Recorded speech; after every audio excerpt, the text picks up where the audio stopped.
in blue. Okay, so blue, it is already, the AWS data centers are already established or already built here. Okay, so those are called as your regions. So regions are nothing but locations on the map.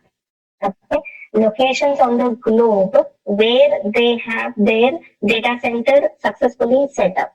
So whatever is blue, they are the data centers that are running, and whatever is in red, okay, that is coming soon. So if you see Mexico, it is coming soon. So you see North America, South America. There are so many regions in one continent. So there are so many places. So they have in Canada, so California, right? So when you come here, so Cape Town, right? So in India, they have in two different locations. So one is in Hyderabad and another one is in Mumbai. Okay. And again, different places. You see Thailand, it is still coming soon. So Singapore is already launched. And also you see the year when it was launched. So 2010 it was launched. And number of availability zone is 3 and local zone is 2. So I'll tell you the difference of availability zone and local zone in some time. Okay. And Hyderabad, it was launched in 2022, 2 years ago. And 2016, Mumbai was launched. In Mumbai, it was launched, right? And Kingdom of Saudi, so it is still coming in Saudi Arabia. And apart from that, UAE, we have a data center. Bahrain, we have data center, right? So it is Tel Aviv. So there is one data center. So similarly, Milan, we have in Milan, we have in Zurich, we have in Paris, right? So we have in Europe, we have in London, Ireland, right? So these are all the locations or the regions. The locations are called as regions where they have the data centers present. Okay. So data center present throughout. So red is coming soon and blue is already functioning data centers. So with that, they have 41 local zones and 29 wavelength zones. So we'll be seeing the difference of, again, we'll get into terminologies of these. So and 254 countries and territories are served. So with that, with whatever widespread locations they have for their data centers in the back end, they are serving 245 countries and territories now. Okay, and we have 135 direct connect locations. So maybe once you go back, I will just ping this link in the chat. You can further drill down and then understand more about this. Okay, so whatever FreeTire, all the details related to their locations, availability zones, and their benefits they have mentioned in this page.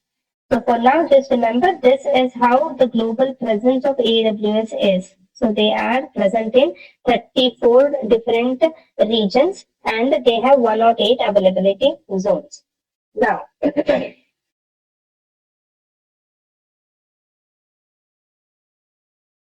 so what is this availability zone and location?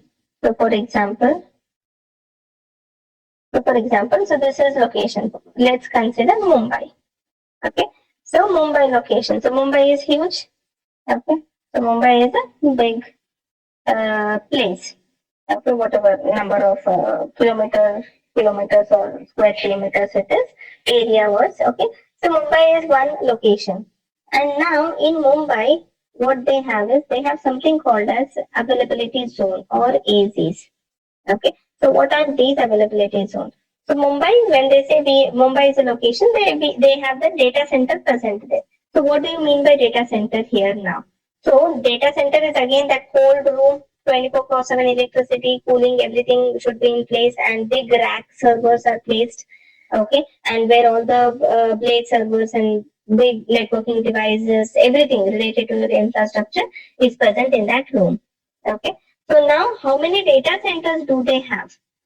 Okay, not just one data center, not just one big data center, because they are at a risk. So if something happens to that data center, how will they be able to take backup of the information that they have stored? Okay, so that is why they have built a concept called AZs. So they have deployed multiple data centers. Okay, for example, if they have taken one building, okay, one building in each floor. Okay, So each floor, 1, 2, 3, 4. So there are 4 floors. So in each floor, they have one data center present. Okay, for example. So now cluster of these data centers. Okay, so cluster of these data centers is called AZs. Okay, and now again in the Mumbai location itself, different building. Different building, they have their another few data centers present. Okay, few another buildings they have purchased, and in those buildings they have made the data centers, or they have built their own data centers. They purchased a land and built their own data center. So this is called another cluster of data centers, or group of data centers is called availability zone. Okay. So another again in Mumbai itself, they have different location in Mumbai itself. Okay, they have their data centers built, and how many data centers we don't know. Okay, so they have their data centers, and those data centers are grouped together, and it is called as AZs. Okay, so like this, they have AZ1, AZ2, and AZ3. So minimum in one location. Okay, in one location, minimum there are at least three availability zones. So we have a separate class again with the pictures to show what are availability zones. So, but for now to understand, just imagine. So one location we have, inside a location there are cluster of data centers. Clusters of data centers are called as availability zone, or group of data centers are called availability zones. Okay, so every location or every region in AWS are having at least three availability zones. So when availability zone, you hear the word, so just here it is group of data centers. Okay, so there some of the locations have 5 AZs as well. So if you see here, UAE, it is having 3 availability zones. Okay, that means within UAE, so it could be anything. So it could be in Dubai, it could be in Sharjah, it could be in Abu Dhabi. So anywhere in UAE, so they are having clusters of data centers. They have 3 availability zones: availability zone 1, availability zone 2, availability zone 3. Okay. And similarly, if you see here in North Virginia, they have 6 availability zones. So you see that, so North Virginia region, which was launched in 2006, this region is having availability zones 6. So what do you mean by availability zones are 6? So that means like this cluster of data centers, there are Mumbai is having 3, so this is another availability zone. And it depends on the number of data centers they have, but more than one data center in one availability zone, because it is cluster of data centers. So 3, this is availability zone 4, availability zone 5. So they have built their data centers and they have clustered them and they name that as availability zone. So clear about the concept of AZs?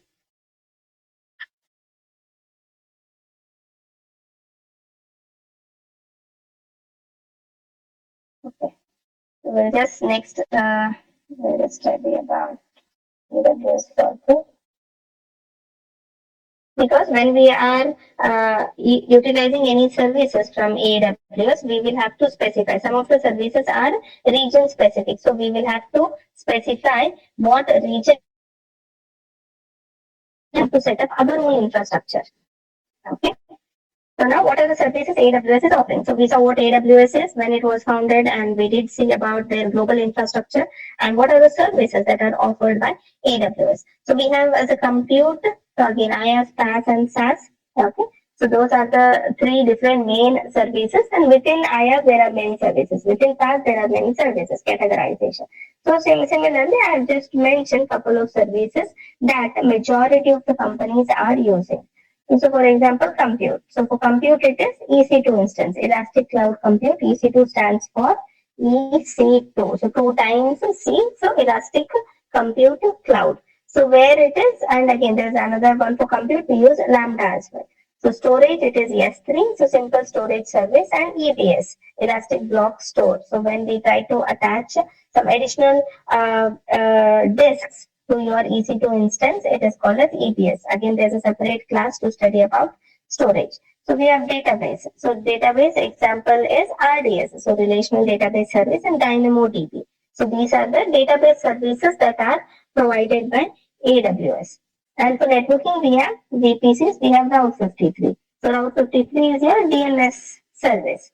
Okay. And VPC is virtual private cloud. So as AWS is public, and if we want to build our own infrastructure, so first and foremost thing we start with is your VPCs. So we want to define network for our own organization on the public cloud. That is why it is called private, virtual private cloud.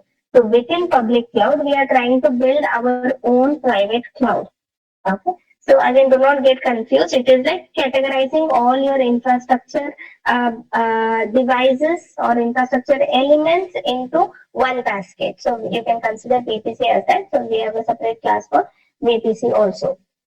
And then security. So there are services related to security also being published by AWS to help their clients.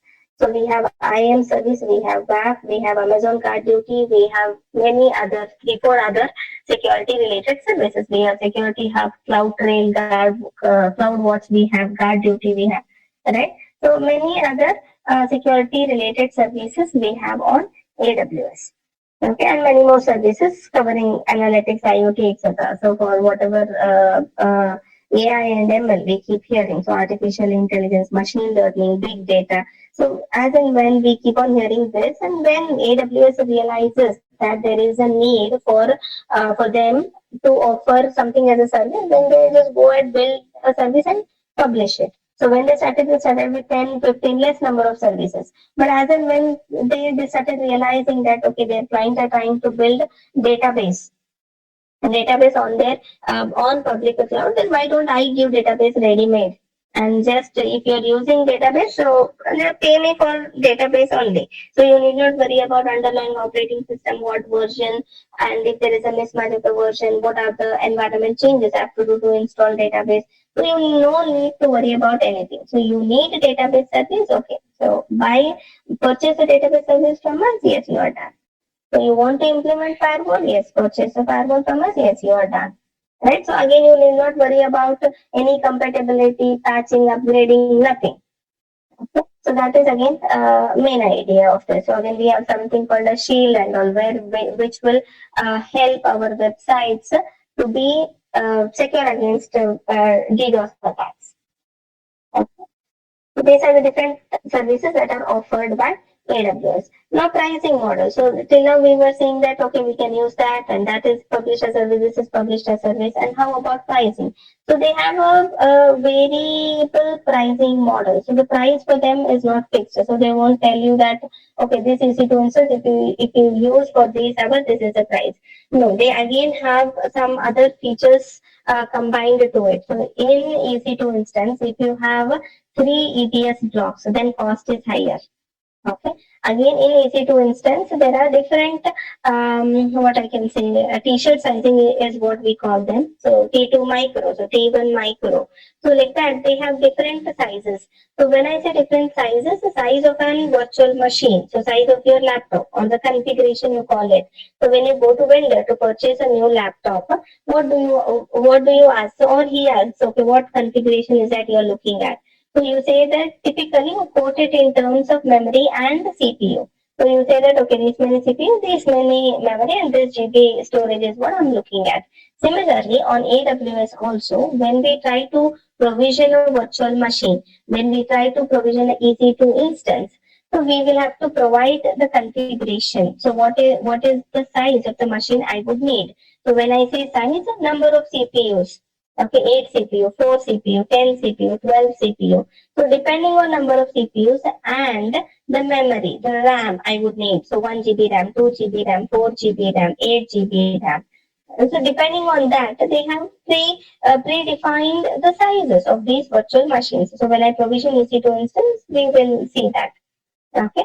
So size of virtual machine. So again, depending on the size of the virtual machine we choose, the type of virtual machine or type of EC2 instance we choose, and the type of additional things we add to that machine. For example, when I provision a machine, I just used one hard disk attached to it. So I said that okay, just give me 30 GB C drive. And at later stage, I want to add one more disk to it. Is that it is very much possible. Like for example, So we do partition and then we create number of drives. And more than that, if you want additional drives, then you buy an external hard disk. So here, instead of buying an external hard disk, you can straight away go ahead and get a you can add additional block to your EC2 instance. That is your EBS block. That is your additional disk. Okay, you would be, or drive you can call it, as if you can easily relate it. So additional drive you can add it. So depending on all these factors, you will be priced by AWS. So that is the pricing model. So it is pay as you go. So pay as you go is pay as you use. So whatever you are using, you will be paying for that amount of time. And there are some services which are free also, like IAM users you create. So unless that user is doing nothing, IAM is free. Okay, but without doing nothing, it doesn't make sense just creating users there. So when you create users, those users will do some work. They provision some EC2 instance, or they try to collect some logs, they try to watch the cloud, try to configure VPCs. So which again comes with a cost. Okay, so different pricing models for different services. So we have different models. So it is like hourly, monthly, on demand, reserved instances. Okay, so whatever hourly basis you are using, you can pay for that. And some of the services are monthly to make it cheaper. So they say that okay, for 1 month this is the cost. If you are using it hourly, this is the cost. So when we calculate the cost, so monthly it is little less compared to hourly. So hourly they are charging $1. Okay, and if you are using 20 hours or something like that, then they offer it as, so instead of paying $20, instead of paying it hourly, just pay it monthly. I will give this at $15 per month. So something like that. Okay, again on demand also we would be using and then paying. And reserved instances, so reserved instances are nothing but so we want some of the, because when we power off and power on, the IP address of my machine changes, and I do not want that to happen. I want to reserve some instances for my work. Okay, so such cases there is a different pricing. So AWS, they have a very flexible pricing model. Okay, and coming to security and compliance, which is one of the very important concept. Okay, so AWS adheres to strict security standards and compliance.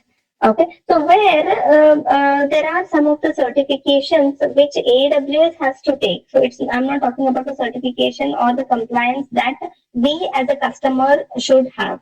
Okay, or I am a practitioner, I want to attend interview for cloud security engineer. So what certification? No, I'm not talking about that certification here. It is AWS is will be storing our data in their data center.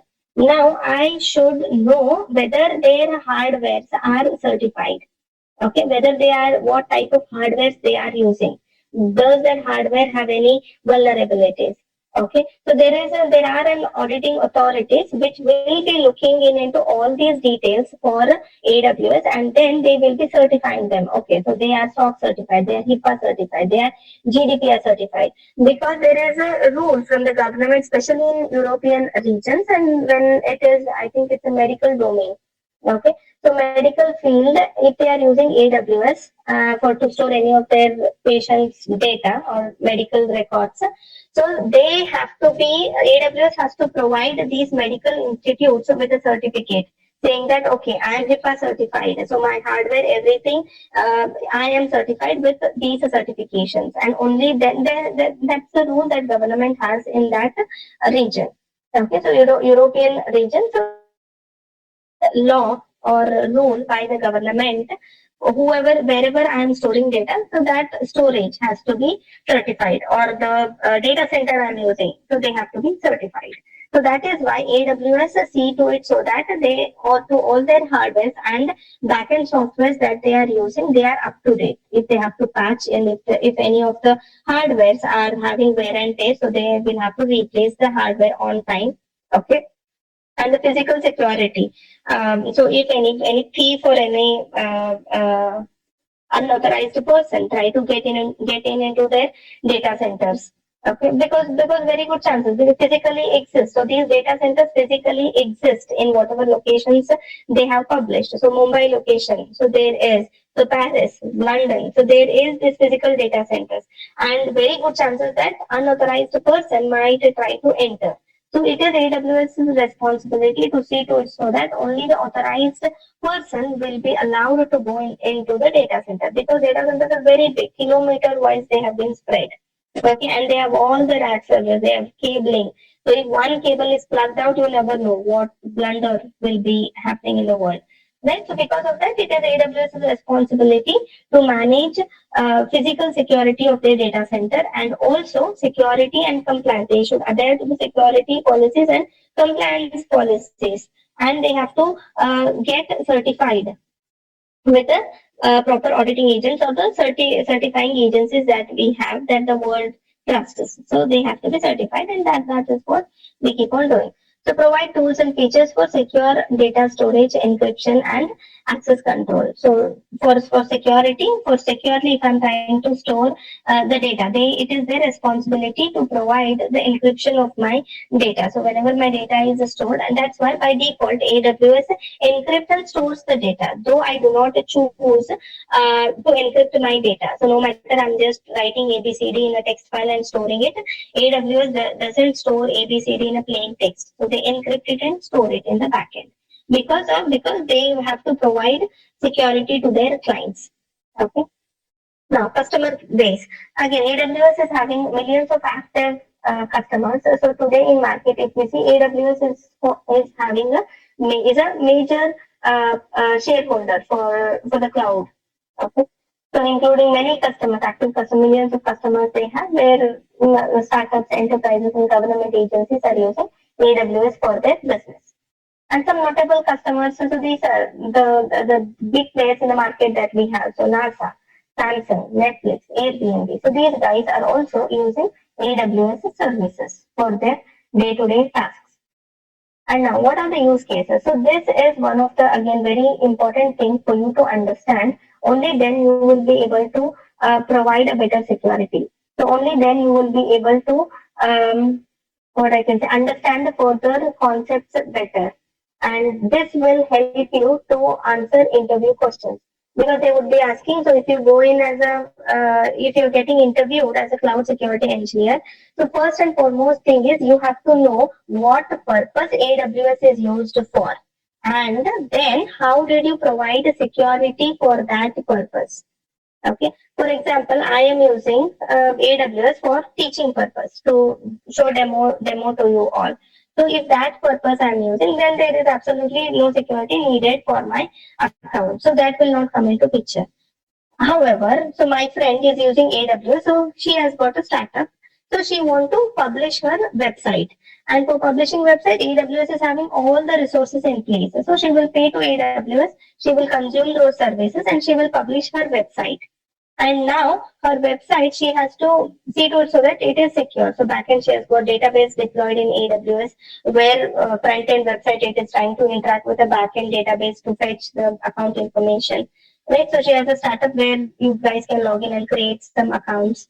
Okay. So anything like that. So there security will come into picture. So how is that you are providing security for a company who has hosted their website on AWS?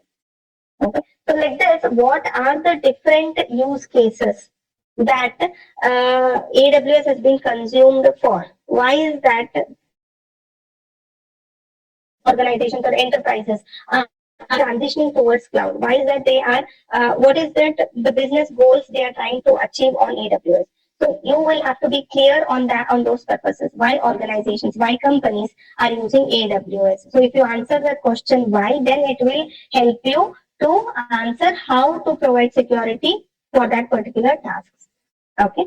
So for example, so scalable web hosting. So website, it is majority of the organizations or companies today are using AWS to host their websites.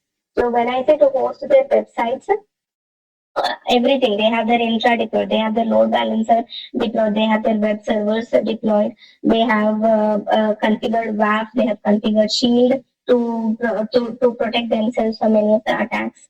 Right. And at every level they have security in place. So as and when we move on in the further classes, and as and when I'm configuring, I will be showing you how we can provide security at different levels. Okay.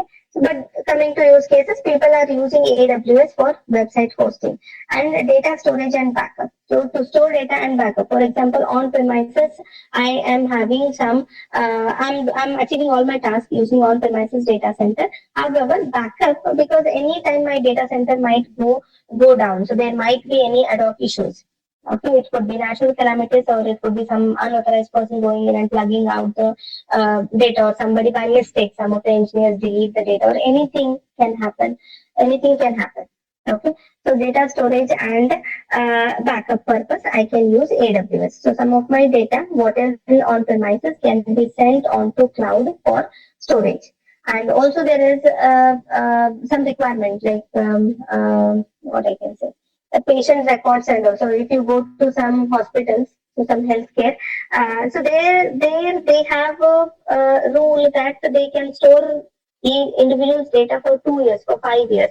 That is why sometimes they ask you. So after a long time, if you visit a hospital, so they'll be like, okay, do you have an account with us or have you visited? Then you say yes. So can I have your phone number? So they'll check. So they say that okay, I think we don't have your data. No, maybe it's older than 2 years, and we don't store something more than 2 years. So for some of the requirements where there is a restriction or there is a rule that data has to be stored for so and so years. So video recording from industry, so which has to be stored for 2 years for compliance purpose. Okay, for auditing purpose. In case if something happens, then they always have some records to go back and check. So for such use cases as well, people are using AWS. So they just go dump all the data there and configure the data to be there for 2 years. They do encrypt, they provide all the security features to it, and then they leave it there for 2 years. And after 2 years, it gets deleted. And within 2 years, if there is any legal concerns happening, and they will have to get their data verified, then they always have data. Right? For such purpose also, such use cases also people are using. And then disaster recovery. So as I said, so any disaster that might happen, so we might lose our data, we might lose our business. So to avoid such situation, to avoid loss or minimize the loss, we will be using AWS to store our data and to get our work done. And then machine learning and artificial intelligence. So for machine learning and ML and AI, which is gaining very high popularity these days. So they want to train the models. To train the models, again, they want big data, lots and lots of data to be present for training these AI models. And now that one, it's easy for them to achieve it on AWS. Okay, and they can collaborate with other teams as well throughout the globe, and then they will be able to easily work, and it's a easy way for them. So that's why people who are working, or the industries or the startups who are working on AI and ML, are looking majorly towards AWS. Internet of Things. Again, IoT is another big thing that is happening. So, the smart homes or smart things. So, in the world today, so to build those smart things, people are using AWS. So, DevOps and continuous integration or continuous deployment. So, again, DevOps is one buzzing word in the tech industry where everybody is in DevOps. So, development and operations. So, this is also the reason why majority of the roles that we see for AWS is DevOps engineer, so cloud DevOps engineer, cloud DevSecOps engineer. They are trying to club two, three different roles together, because security is not just at the later stage. You cannot say that, okay, build a website, no matter if the website is vulnerable or it is good or what it is. So you build it and later I will take care of security. So no, the case is not that. So right from the beginning, the code you choose, the coding language you choose, the development platform you choose, and the deployment platform you choose, the web server you choose to deploy your website, and the code, how secure code you write. Does the platform you are building your code, is that platform vulnerable? And have you done all the front end validations? Right, so for your SQL injection and cross-site scripting, so are all the form fields validated? Okay, so all those things. Now the security of website does not depend only once it is built and published. So right from the designing phase, Okay, it is required. And on AWS, when you want to build a website on AWS, it starts from the scratch where you are trying to even provision a machine to install something and then to build a website. Right? So it starts from VPC, it starts from subnets that you create inside VPCs. And then what availability region you choose. How do you configure high availability? In case if the website is compromised, and how to protect yourself against the loss. Okay, how is that you are trying to maintain backup of it? Okay, so all these things will come into picture when it is DevOps. So development plus operations and continuous integration, continuous deployment is continuously you will be looking into any of the loopholes and continuously you will be deploying, continuously you will be publishing the changes. So instead of waiting for long, so any changes you see that okay, one form is not validated, so immediately you come write code for that, you publish it back. So you see that some of the additional field is required, you come back, write the code for that additional field, you publish it, it's done. So for that purpose also for DevOps and CI/CD to achieve this requirement also people are using AWS. Again to conclude with for AWS, so AWS offers a comprehensive suite of cloud services fitting to diverse business needs. So different types of business needs. Whatever AWS feels that organizations are requiring this, they will come and then they will write a service and publish that service to the users. So it is scalable, flexible, and secure infrastructure. So you can scale it. So for example, your website and whatever big billion day and all we have from Amazon and Flipkart. Right, whenever there is a sale time, typically you expect a high load on your website. So only during those times you can increase the number of web servers. And when the load goes down, you can delete those servers. Okay, so that is scalable. Scale out and scaling, we call that as. Okay, it is scalable, flexible, and secure infrastructure. So continuously evolving with new services and features. So as I told you, 200 plus services they have. So initially they did not have all 200 in place. Initially there were no container service containerization services that were built and published by AWS. So now they have that. And earlier there was not much related to artificial intelligence. So now they have that. So as and when AWS also learns, as and when the the tech industry moves forward with all the tools and technologies, and to aid their business, to help them in their business, they come back and write a service and publish it, so that people will pay them for their service and then use the service. So this is the conclusion. Okay. Any queries still here? Okay. So this is how you will be logging in to your AWS account. So once you create, so this is the dashboard, or this is the welcome page that you will be having. So first time it would be little different. Okay, some demos and some videos and all you will get started with here on how to use AWS. So on the default page, so you will be seeing what applications, if you have any, they are running, and region voice. So very interactive dashboards they have got supported region. So whatever applications you are trying to run, you will be able to see here, and recently visited services. Okay, so all the services are here. So you see there are so all these services club up to 200 plus services, because under analytics there are so many services. Okay, blockchain, there is one service. Application integration, so there are these many services. Compute, yes, so these are the services. Containers, these are the services. Right? So satellite security, identity, and compliance. So these are all the services which are required or used for security purpose.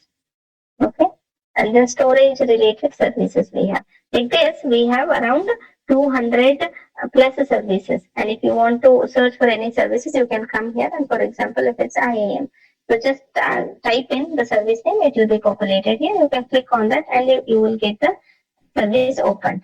And EC2. So if it's EC2, yes, you can click here and then EC2 service will open up. So now this is how you view for the services, and then you can search for the services from here. Okay, and whatever you pin, all those services will be populating from here. For example, I don't have WAF here, so I will look in for WAF.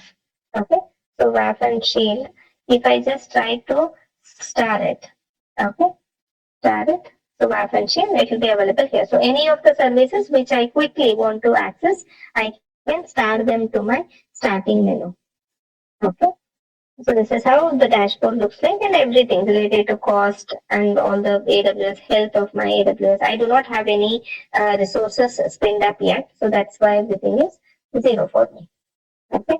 Now on this side, I have my account information. Okay. So what's my account ID? All the details related to my account, I will be able to see from here. Okay. So what is the details? What is the phone number? So everything. And AWS regions. So you see some of the regions I do not have. So Middle East, UAE region, I do not have access because mine is just a normal user account. It's not an enterprise account. So I am not enabled with this account. So it's a normal Gmail account I have created for my own study purpose. So that's why I am not enabled to these data centers. Okay, if I want, I can raise request with support and then they will get it raised for me. Apart from that, yeah, so whatever is enabled out of 34 regions, these many are disabled for me, and these many are enabled for me. So I can get my work done in any of these regions. Okay. So all that information will be here. So all my billing information, so things like that, I will be able to see from here. I'll be able to change my password for everything. So all the billing and payment information. So everything I will be able to get it. So you see here there are again so many things for you to explore. Okay, so cost optimization, cost calculator, so many things you can get it from here. Okay, so billing and cost management again. So security credentials are nothing but my that. So root account is not you are not expected to have root account. So you see, so all these credentials, if I have any access keys, cloud front key pairs, if I have any certificates, so all that I'll be able to view from here. So it is access management. What are the user groups? Because mine is root account now. What are the user groups I've created? What are the users? What roles they have? Policies. So all this IAM we will be studying. Okay. And now, so this is how it is. And then this is the regions. So we were talking about AWS regions. Okay. So some of the services are region specific, some of the services are global.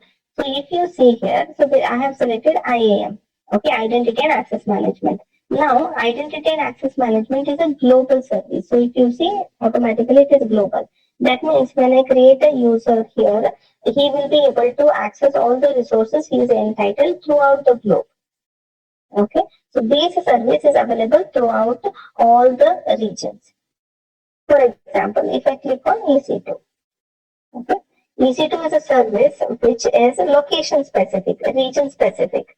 So the machine which I create in AWS region, okay, machine I create in AWS region, I will be able to view that machine only in that region. So now you see automatically. Earlier when it was IAM, it was showing me global. Now when I clicked on EC2, it automatically populated North Virginia. Okay, by default it got selected. So what does this mean? So this service, whenever I use EC2 instance service, whenever I create some machines, those machines are location specific, are region specific. So if I create it in North Virginia region, and if I go to Mumbai, so I won't be able to see that machine here in Mumbai because it is location specific. So North Virginia machine, if I want to use it, delete it, do whatever with it, then I will have to be in that same region. Okay, so that is called region specific service. So some services are region specific, some services are global. So that IAM, so any user I create, irrespective of region, I will be able to see that user in every other region. So once if I just create a user, okay, user, see I have already so many users. So Tom and Jerry, Peppa Pig, I was trying to create. So right, so Tom is one of my users. So this user I will be able to view irrespective of the locations. Okay, so I will be able to view this user. North Virginia and every other region. That is the difference between global and region specific. Okay, so when I click on EC2, You will see automatically global got changed to Mumbai. So you can choose that region where I want to provision machine or use the resources there. It is region specific.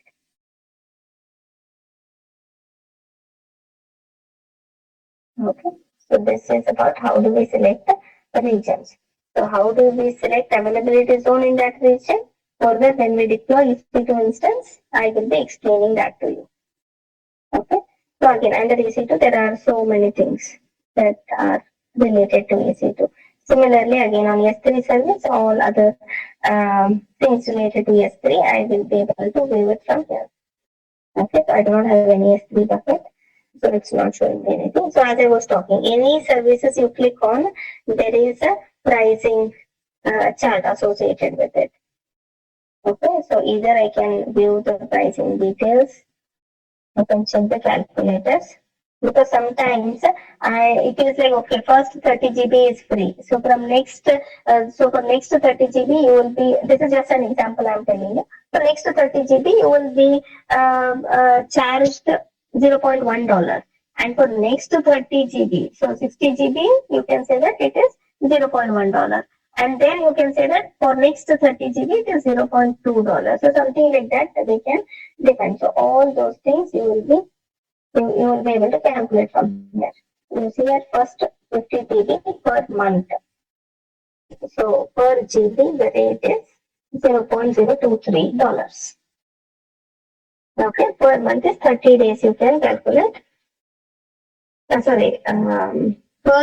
50 TB. Okay.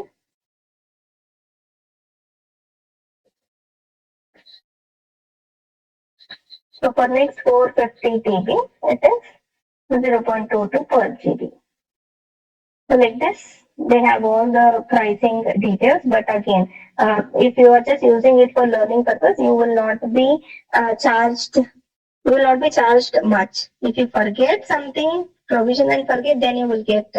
I think so far $6 or $7 is maximum I have paid.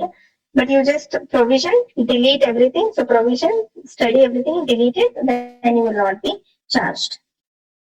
Okay, so that's the trick you can use on AWS. I'm sorry. So this is how it is. This is the console walkthrough. So if you have any buckets, if you click on buckets, see, right now I do not have any bucket. That's why I'm not able to see any storage bucket here. Again, there's a separate class to study about storages. Do not worry about it. The next class we'll be starting with EC2 instance demo and what EC2 instance mean and how we can provide security at each level.